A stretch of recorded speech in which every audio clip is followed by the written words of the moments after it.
بسم اللہ الرحمن الرحیم۔ دنیا کا ہر گناہ کسی نہ کسی طرح سے ابلیس شیطان کے بہکاوے میں آ کر ہی شروع ہوا، جبکہ ایک گناہ ایسا ہے کہ جس کا موجد خود شیطان ہے، یعنی ایک ایسا گناہ بھی ہے جسے خود شیطان نے شروع کروایا، لوگوں کو سکھایا اور پھر لوگ اس کے عادی ہو گئے۔ وہ گناہ لواطت، لونڈے بازی یا مردوں کے ساتھ مردوں کی ہم بستری کہلاتا ہے۔ ناظرین گرامی، حضرت لوط علیہ السلام حضرت ابراہیم علیہ السلام کے بھتیجے تھے اور عراق کے شہر بابل کے رہنے والے تھے۔ پھر اللہ پاک کے حکم کے مطابق حضرت ابراہیم نے وہاں سے ملک شام کی طرف ہجرت کی۔ حضرت ابراہیم علیہ السلام حضرت سارہ سلام اللہ علیہا کے ساتھ فلسطین تشریف لے گئے اور حضرت لوط علیہ السلام اردن میں مقیم ہو گئے۔ پھر اللہ پاک کے حکم سے حضرت لوط علیہ السلام سدوم کے لوگوں کی ہدایت کے لیے سدوم تشریف لے گئے۔ مدائن صالحہ کے قریب بحیرہ لوط، جس کو سی 60 بھی کہتے ہیں، اس کے نزدیک یہ قوم آباد تھی۔ سدوم ایک سرسبز و شاداب علاقہ تھا، ہر طرف کی سبزی اور پھل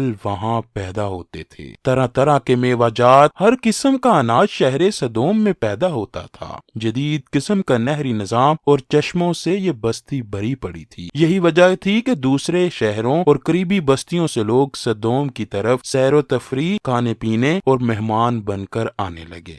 شروع میں سدوم کے لوگوں نے مہمانوں کو خوش آمدید کہا اور ہر طرح سے ان کی خدمت کی، لیکن پھر آہستہ آہستہ یہ دن بھی آیا کہ قوم سدوم، جسے قوم لوط بھی کہا جاتا ہے، ان مہمانوں سے تنگ آنے لگی اور سارے لوگ سوچنے لگے کہ کیسے ان مہمانوں کو اپنی بستی میں آنے سے روکا جائے۔ لیکن بستی کے لوگوں کو کچھ سمجھ نہ آیا کہ کیا کیا جائے، کیسے مہمانوں کو بھگایا جائے۔ بس یہاں پر شیطان ان پر حملہ آور ہوتا ہے اور ایک بوڑھے کی شکل میں قوم سدوم کے پاس آیا اور کہنے لگا کہ اگر میری تدبیر پر عمل کرو گے تو ضرور تمہارے مہمان بھاگ جائیں گے اور دوبارہ بھی یہاں نہیں آیا کریں گے۔ ساری قوم خوشی سے جھوم اٹھی اور تدبیر کے بارے میں پوچھنے لگی۔ شیطان کہنے لگا، جب بھی کوئی بھی تمہاری بستی میں آئے تو تم لوگ زبردستی اس کے ساتھ بدفعلی کرو، یہ بدفعلی مردوں کے ساتھ کرنا۔ پھر اگلے دن شیطان خود ایک نہایت خوبصورت لڑکے کی صورت میں سدوم کی بستی میں داخل ہوا اور قوم سدوم کا مہمان بنا۔ ایسا خوبصورت کورا چٹا لڑکا اس قوم نے پہلے کبھی نہ دیکھا تھا۔ قوم کے سرداروں نے کہا، اس کو باندھ دو اور اس کے ساتھ صرف ہم سردار ہی بدفعلی کریں گے۔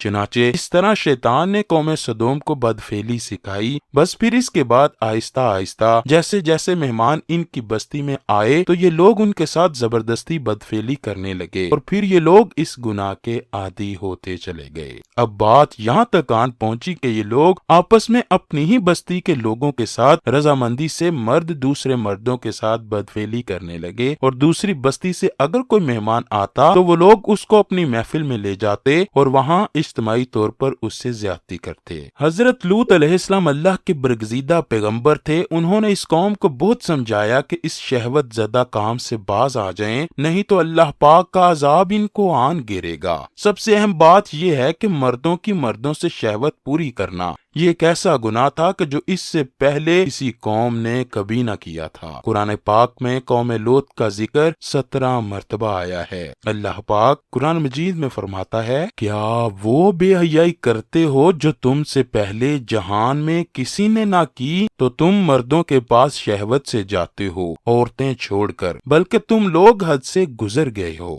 حضرت لوط علیہ السلام کی قوم نے یہ سن کر ان کا کہنا سننے کی بجائے جو جواب دیا اس کا ذکر بھی قرآن کریم میں ہے، اور اس کی قوم کا کچھ جواب نہ تھا مگر یہی کہنا کہ ان کو اپنی بستی سے نکال دو، یہ لوگ تو پاکیزگی چاہتے ہیں۔ ناظرین گرامی، اس سے معلوم ہوا کہ اغلام بازی یعنی بدفعلی حضرت لوط علیہ السلام کی قوم کی ایجاد ہے، اسے لواطت بھی کہتے ہیں۔ یہ بھی معلوم ہوا کہ لڑکوں سے بدفعلی کرنا حرام قطعی ہے۔ حضرت لوط علیہ السلام نے اپنی قوم کو بہت سمجھایا لیکن وہ اس بد فعل سے باز نہ آئے۔ اس کا ذکر قرآن پاک میں کچھ اس طرح ہے۔ حضرت لوط نے کہا، تم کیوں نہیں ڈرتے؟ میں تو تمہارا ایمانت دار پیغمبر ہوں، تو اللہ سے ڈرو، میرا کہنا مانو، اور میں تم سے اس کام کا بدلہ نہیں مانگتا، میرا بدلہ اللہ رب العالمین کے ذمے ہے، کیا تم اہل عالم میں سے لڑکوں پر مائل ہوتے ہو اور تمہارے پروردگار نے جو تمہارے لیے تمہاری بیویاں پیدا کی ہیں ان کو چھوڑ دیتے ہو؟ حقیقت یہ ہے کہ تم حد سے نکل جانے والے ہو۔ حضرت لوط مایوس ہونے کی بجائے قوم کو راہ راست پر لانے کی جد و جہد میں مصروف تھے، لیکن وہاں تو کیفیت یہ تھی کہ مرض بڑھتا گیا جوں جوں دوا کی، یعنی جتنا حضرت لوط انہیں اللہ کے عذاب سے ڈراتے وہ اتنا ہی ان کا تمسخر اڑاتے، اور پھر ایک دن انہوں نے خود ہی عذاب الہی کا مطالبہ کر دیا۔ اللہ پاک نے انہیں اب تک دردناک عذاب سے محفوظ رکھا تھا اور بدترین فحاشی اور بدکاری کے باوجود انہیں ڈیل دی جا رہی تھی، لیکن اب انہوں نے خود ہی عذاب کی فرمائش کر دی اور بولے، اے لوط اگر تم سچے ہو تو ہم پر عذاب لے آؤ۔ قوم کے اس مطالبے کے بعد حضرت لوط کو یقین ہو گیا کہ اللہ پاک نے ان کے دلوں پر مہر ثبت کر دی ہے اور یہ اب راہ راست پر آنے والے نہیں ہیں، لہٰذا انہوں نے نہایت بے بسی کے عالم میں اللہ عز و جل کے سامنے ہاتھ پھیلا دیے اور دعا کی، اے میرے پروردگار ان مفسد لوگوں کے مقابلے میں میری نصرت فرما۔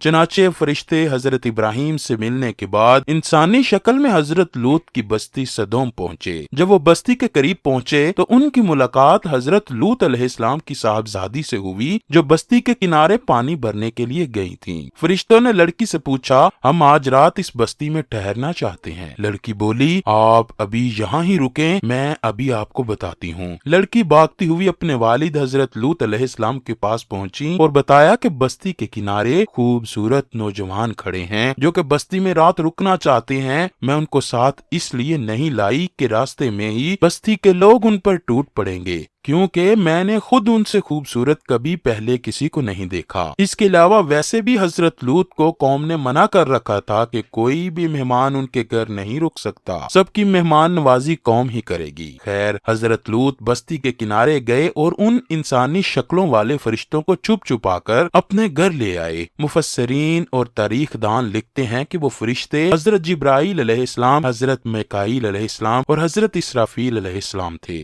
لیکن وہ نہایت خوبصورت نوعمر لڑکوں کی شکل میں تشریف لائے۔ حضرت لوط علیہ السلام کی بیوی وائلہ کافروں سے ملی ہوئی تھی، اس لیے اس نے یہ راز فاش کر دیا کہ ہمارے گھر میں 3 خوبصورت نوعمر لڑکے مہمان بن کر آئے ہیں اور لوط ان کو چھپا رہے ہیں۔ بس یہ سننا تھا کہ بستی کے لوگ حضرت لوط علیہ السلام کے گھر کی طرف لپکے۔ اللہ پاک اسے یوں قرآن مجید میں فرماتا ہے، اور جب قوم دوڑتی ہوئی ان کے پاس پہنچی، یہ لوگ پہلے ہی سے برے کام کیا کرتے تھے، تو لوط نے کہا، اے قوم، یہ جو میری قوم کی لڑکیاں ہیں یہ تمہارے لیے جائز اور پاک ہیں، اللہ سے ڈرو، مجھے میرے مہمانوں کے بارے میں رسوا نہ کرو، کیا تم میں سے کوئی بھی شائستہ آدمی نہیں؟ حضرت لوط کی بات سن کر وہ بولے، اے لوط، کیا ہم نے تم کو سارے جہاں کی حمایت اور طرفداری سے منع نہیں کیا تھا؟ اور تم بخوبی واقف ہو کہ ہمیں تمہاری بیٹیوں سے کچھ حاجت نہیں، اور جو ہماری اصل چاہت ہے اس سے تم بخوبی واقفیت رکھتے ہو۔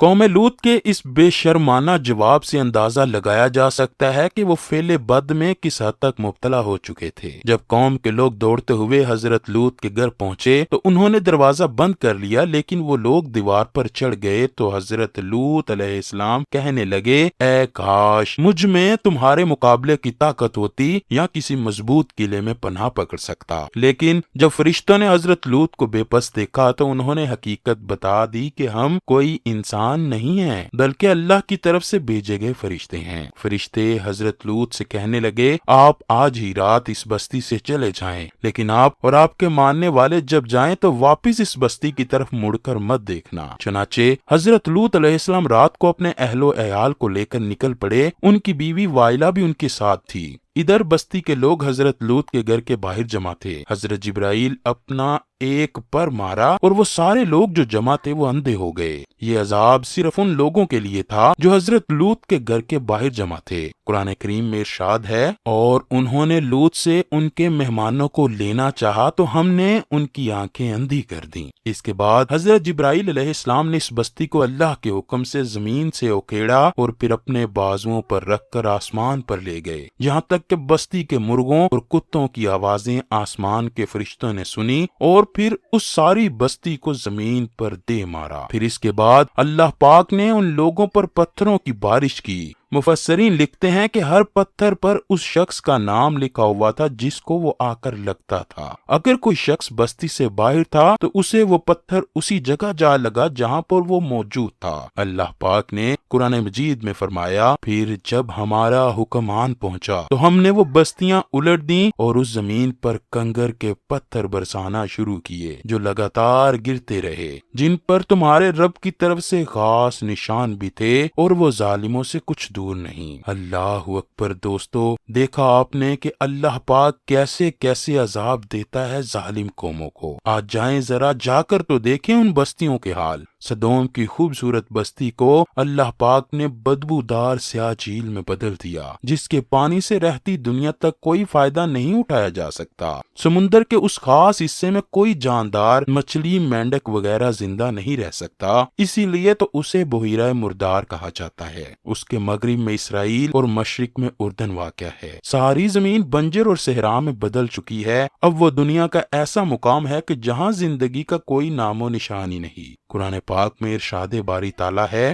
ہم نے اس بستی کو سری عبرت کی نشانی بنا دیا ان لوگوں کے لیے جو عقل رکھتے ہیں۔ بس دوستو، آج ہی وقت ہے اپنے اپنے گربانوں میں جھانکیے، اللہ پاک سے ہر وقت رحم کی بھیک مانگتے رہیے، بے شک وہ بڑا رحیم و کریم ہے۔ اللہ پاک ہماری غلطیوں کوتاہیوں کو معاف فرمائے اور ہمیں زیادہ سے زیادہ نیک اعمال کرنے کی توفیق عطا فرمائے۔ کمنٹ سیکشن میں آمین ضرور لکھیے گا۔